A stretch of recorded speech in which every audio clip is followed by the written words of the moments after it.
Hey everyone, welcome in. This will be the first of hopefully a series of videos I'll do talking about different books that I've read, mainly for the purpose of contributing to my own comprehension and giving me something to come back to if it's been a while since I've read a book and I want to get a refresher on it, but also as a sort of secondary end, whatever value that anyone else is able to get out of it, I'll be happy from being able to provide that. Now, I'm not a theologian, right? I'm just a layman. And like I said before, this series is more so for myself and not really to put any information out primarily. So I could get things wrong. I could misunderstand certain points that an author makes, or I may say things that I end up changing my mind on later on. So don't take the supplementary statements I make as like super authoritative or put too much weight on them, as I'm just a layman. And the first book that I'll be reviewing this series is a book called Introduction to Reformed Scholasticism by Willem van Asselt. So I'll be going over the key takeaways that I gathered from reading the book, the main points that the author was trying to make, and also provide some supplementary comments on those ideas that the author is trying to put forth. The first thing I took from the book is that scholasticism primarily refers to a method rather than to concrete content. This is probably the most important thing that Van Asselt is trying to show in the book, that scholasticism isn't a concrete philosophy or theology, but rather a way in which theology and philosophy is conducted. Also, it's not a universal and sort of uncritical acceptance of Thomism and Aristotelianism, but it's a method of doing theology characterized by certain techniques and formats like a question and response. They'll have many distinctions. They'll list objections, respond to them, etc., etc. Next thing I took note of from the book is that Van Asselt has some serious concerns with older scholarship from like the 19th and 20th century on the issue of Reformed scholasticism. Some of them have sort of anachronistically read into the Reformed scholastics this idea that they've built an entire system around predestination. Some of them have also misunderstood scholasticism as referring to a type of philosophical rationalism, wherein articles of faith are deduced from reason alone. And he notes three different perspectives on the relationship between the Reformed Orthodox and to the Reformers. First, the people who see a more discontinuous relationship will think that the Reformed Orthodox changed the Reformers' theology into one of a predestinarian system. Others think that this predestinarian system was already present in the Reformers themselves. And Van Asselt will take the third opinion, which is that there is a continuous relationship between the Reformers and the Reformed scholastics, but just to deny that there's present this predestinarian system which everything is based off of. The next thing that I took away is the influence of Aristotle on the Reformed scholastics. Now, this is pretty controversial nowadays, but I think very misunderstood. Van Asselt will note that although Aristotle was very influential to the Reformed scholastics and the Reformed Orthodox, and even the Reformers themselves, he was influential in a very critical way. His logic and his categories were used throughout the Reformation and the period of Reformed Orthodoxy, but the appropriation of his physics and his metaphysical assumptions and conclusions were received with mixed reactions. some thinking that his physics and metaphysics were completely bad, others appropriating portions of it, and you even have figures changing their opinion on Aristotle throughout their life.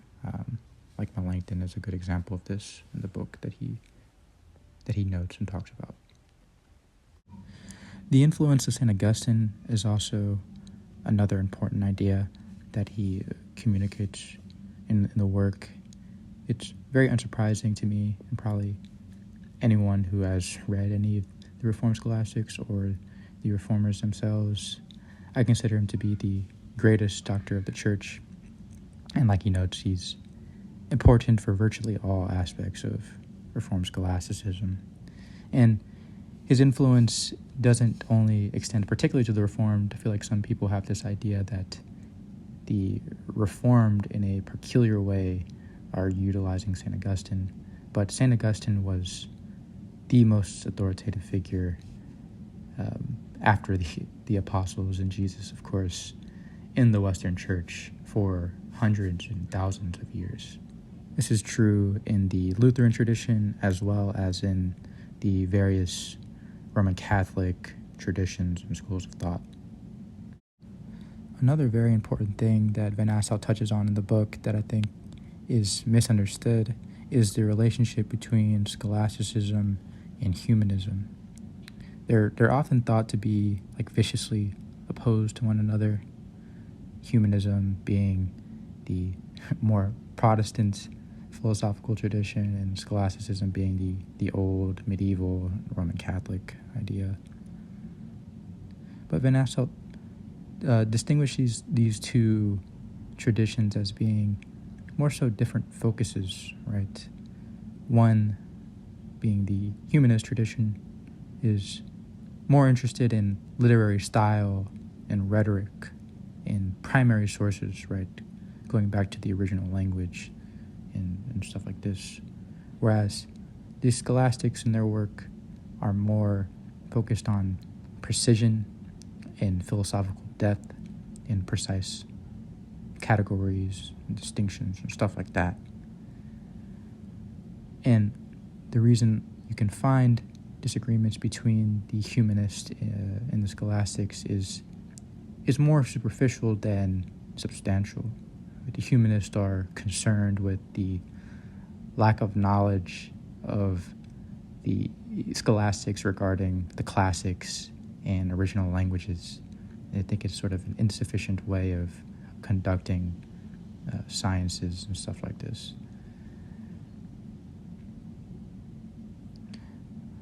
Also, among the Protestant reformers, you can see some of them more influenced by humanism and scholasticism than others, right?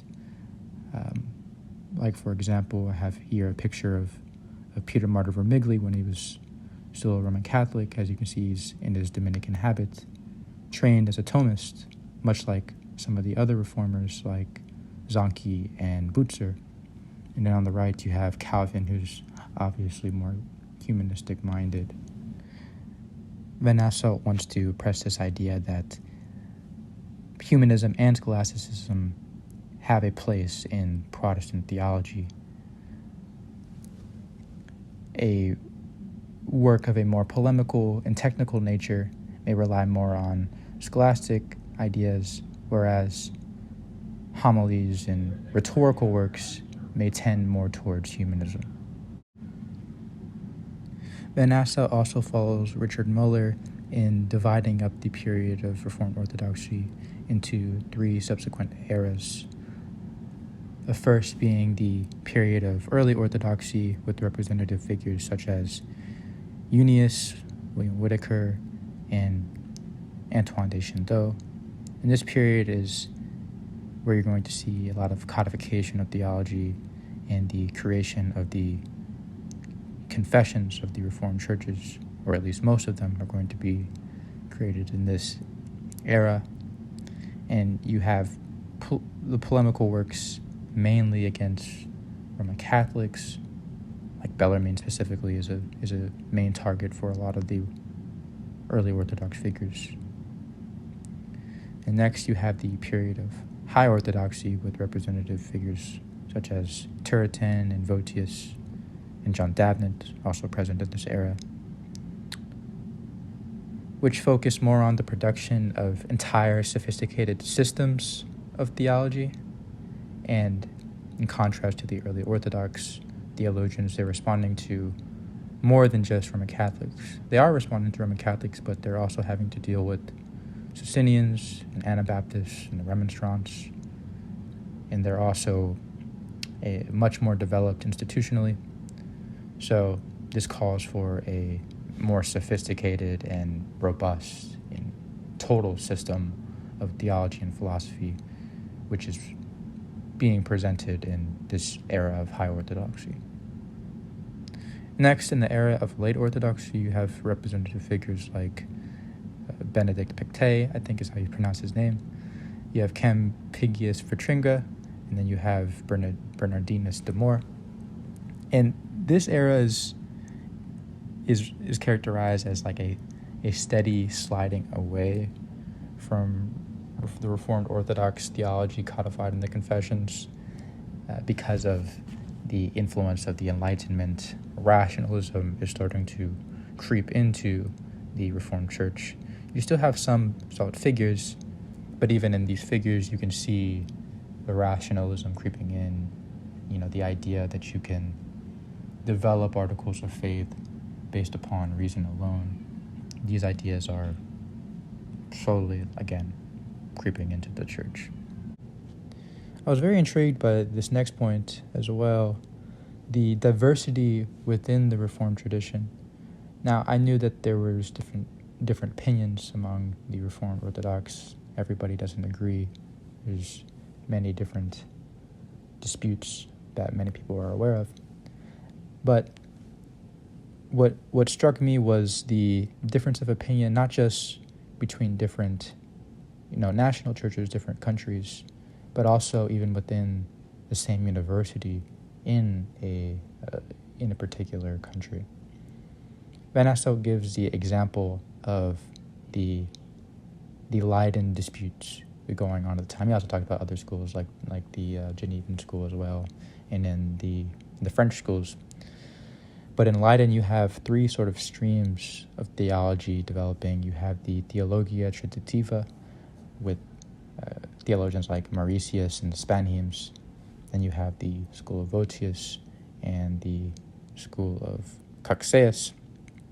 The Theologia Tritativa school was characterized as being kind of more irenic, more flexible, less strict on certain doctrines, whereas Votius is more polemic, aggressive, stricter on things like the Sabbath, and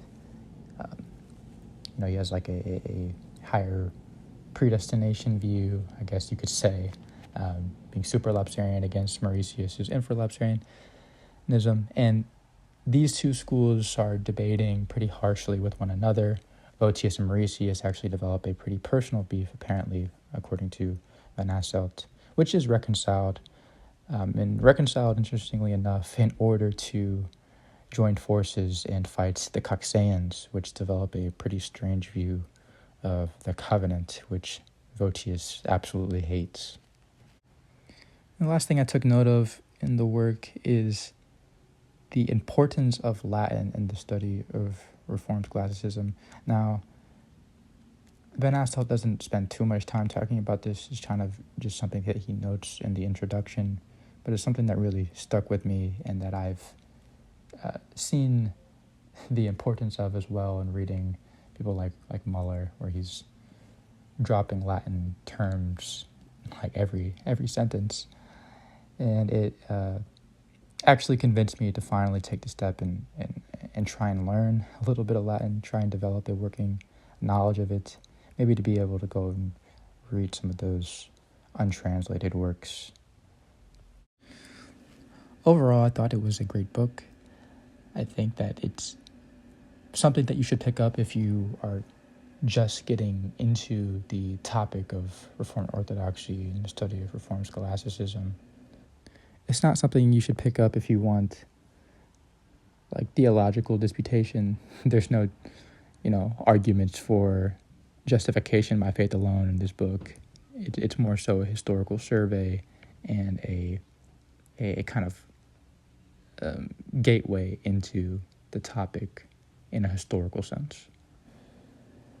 I agree with most of it. There are sort of controversial ideas, if you're familiar with the Altric school, which Van Asselt's a part of, and their opinions on certain things like Thomism and Scotus, and Aristotle, the idea of determinism, fatalism, and all that. But overall, I thought it was really good, and I would definitely recommend it.